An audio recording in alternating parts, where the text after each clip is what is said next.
In the northeast of Africa lies a necropolis, the ruins of an already gone civilization. But is it right to call it ruins when those pyramids stand as large and tall as they did 4,500 years ago?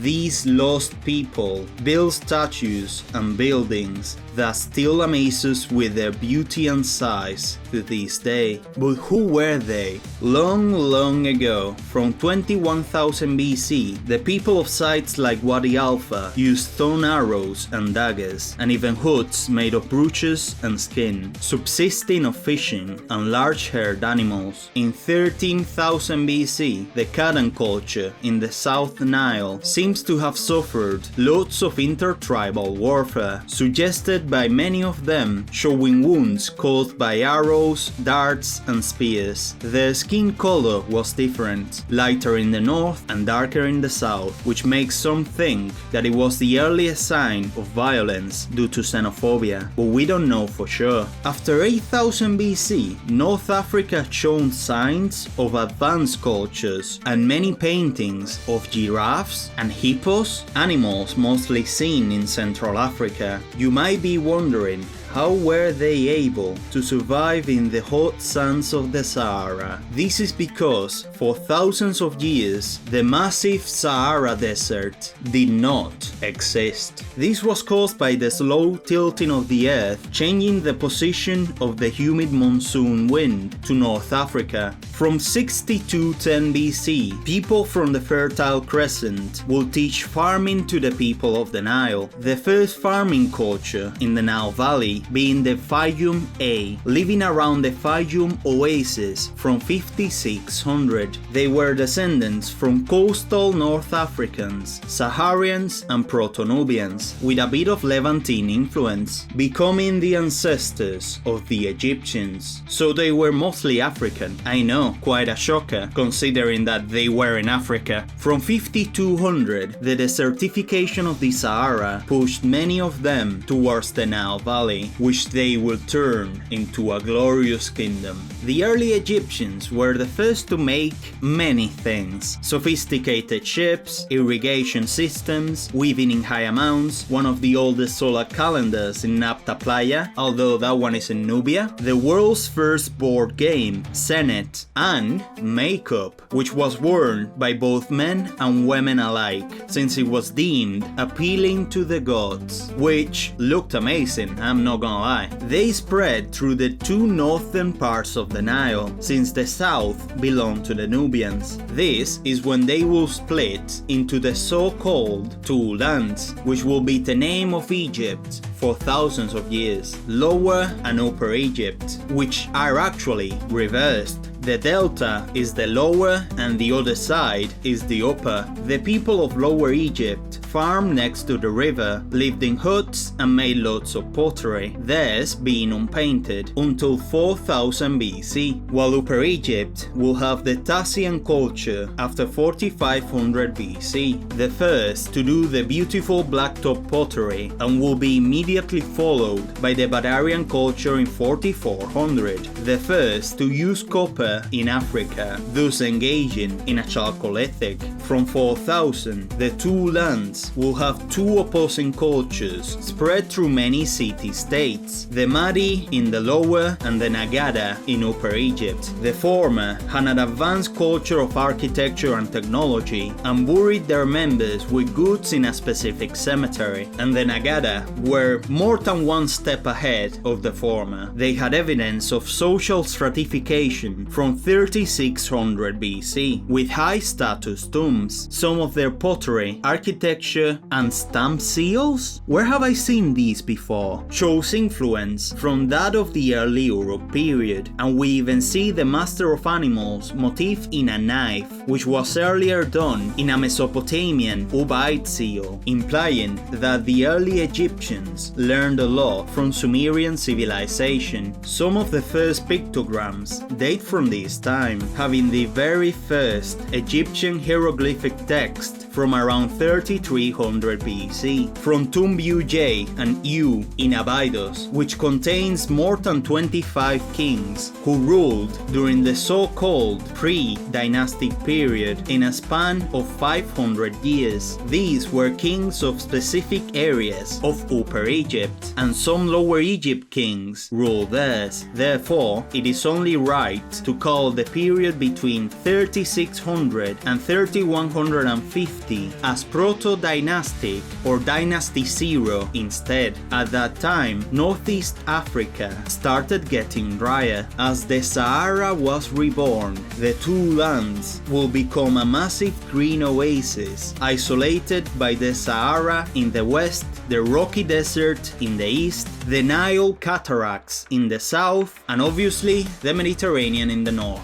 The people of Upper Egypt struggled to cultivate, creating a desire for obtaining the very fertile lands of the delta. So as prehistoric Egypt comes to a close, we now move into the Egyptians' favorite pastime, eating sharp stuff at each other like there is no tomorrow. You see, one of the rulers resting in Tomb Uj is King Scorpion I, dating to around 3255 BC. Who is believed to have waged war against a ruler called Taurus, king of Upper Egypt. In the siege of Nagada, he joined his main detachment in battle, fighting side by side with his men. This is implied by a graffito in which King Scorpion is shown as victorious. He submitted the royal house of Neken into a union with him, obtaining the white crown of Upper Egypt, making him the king of the whole kingdom.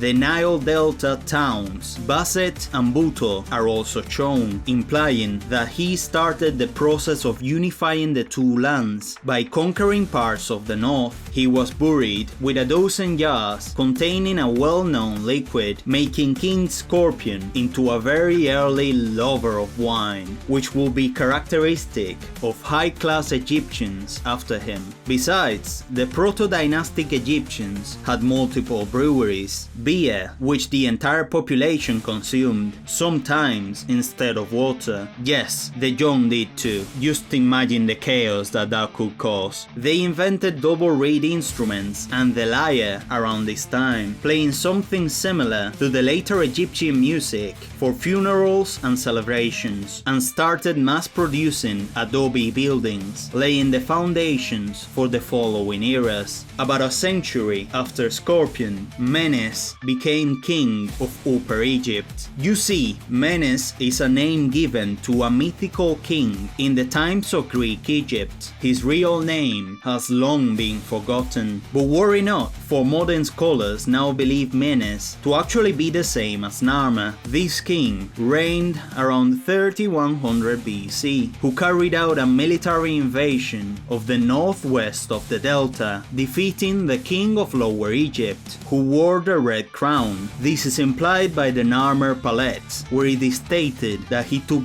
thousands of prisoners. He also established a great military presence in Canaan, which was a colony of Egypt. So you could most certainly say that Narmer was quite a menace. You should have seen that coming. And thus he merged both crowns of Upper and Lower into a double crown, unifying the two lands forever, becoming the first pharaoh of all of Egypt, the first state and country in history, and the second civilization of mankind, exerting the will of King Scorpion. In the eyes of all who came after him, Egyptian history started with Narmer, first of the first dynasty, son of Horus himself. Diego, it's not that one, it's the one with a falcon head. Yeah, thank you. And everything before him was made into a myth. He made Memphis into the long-lasting capital of Egypt. It seems that his queen was Nubian, Neithotep, mother of the second pharaoh, or the second ruler of the kingdom herself. If that's the case, she will be the first female monarch in history. Not much has survived from the first two third dynasties. What we do know is that all of the following pharaohs lived a luxurious and pleasant life, with gold, wine, food and comfort, but at a cost. They were believed to be divine because of Narma, so some will have to administrate their kingdom when it was their turn, no matter if they were 10 years old. And they were also expected to be the head general of the army, joining their soldiers in formation, sometimes paying their role with their life. Funnily enough, some of them expressed enjoyment in taking this risk, rejoicing in the euphoria of battle, Ramses II being the greatest example of this. During the 3rd dynasty, we move to the so-called Old Kingdom, or Age of Pyramids, when Pharaoh Djoser will order his architect Imhotep to build a pyramid named after the former, around 2660 BC, making Imhotep into one of the very few commoners to be immortalized as a deity. The 4th dynasty will start with Sneferu, who, inspired by Djoser, commissioned the construction of 3 pyramids, one of which seemed to have collapsed on itself during construction but was finished anyway, ending up being named the Ben Pyramid. The architect clearly wasn't as good as Imhotep. Wait, what do you mean he was executed immediately?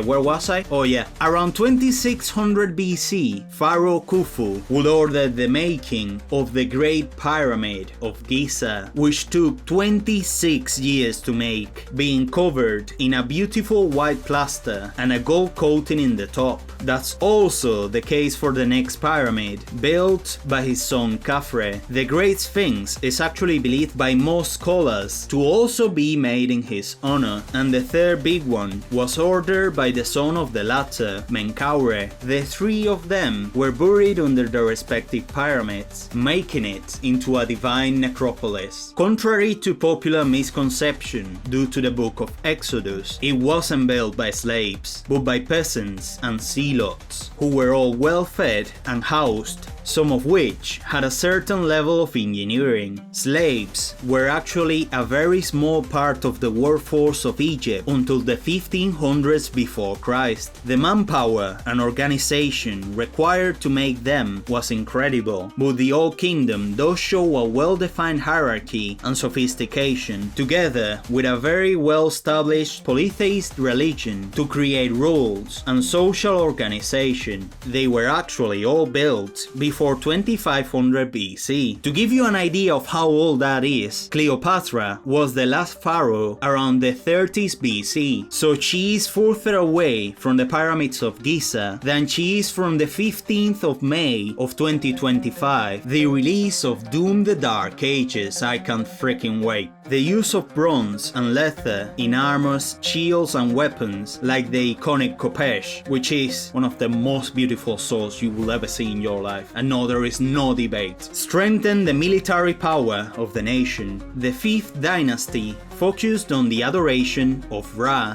god of the sun, building many sun temples. During the 6th dynasty, Pharaoh Pepi II reigned for 60 years until 2214 BC, which is a little bit too long when your sons have plans of, reigning after you. I'm pretty sure that his sons loved him like any son will love their father, but once they turned 50 and realized that their dad was still the pharaoh, well, you die whenever the heck you want, you old prick. It also doesn't help that by the end of his reign, he was taking really bad decisions, and being senile made him fall asleep during the meetings. And this is why Maturin is realizing that Joe Biden is God, cause his administration was an Egypt reference. Yes, I do know how bad that was, but it was made with love. All of this caused the Game of Thrones kinda drama. Regional monarchs started holding way too much power and didn't pay taxes to the pharaohs. And let's say that about 4 dynasties happened in the span of 150 years. Around 2200 BC, the first intermediate period of Egypt will officially start. These are periods in which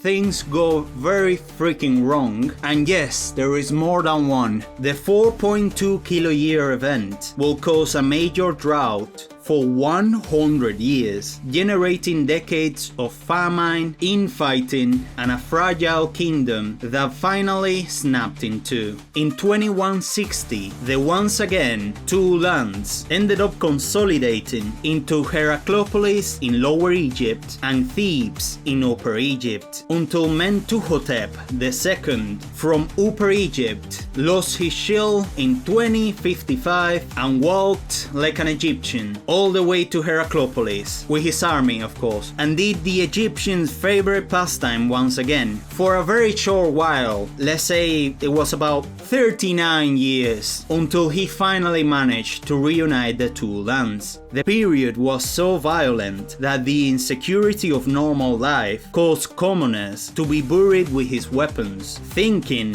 that they will need them even in their afterlife.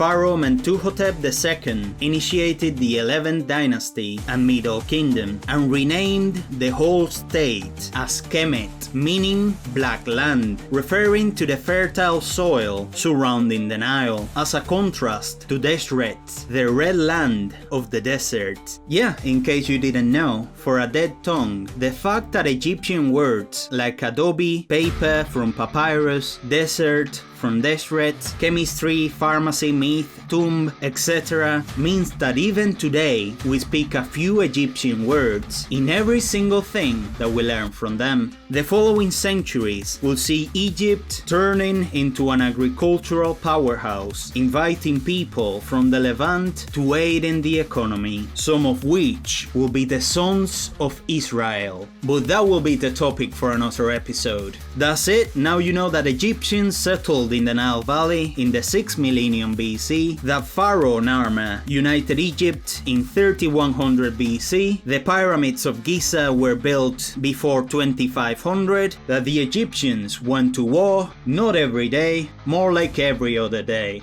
Show!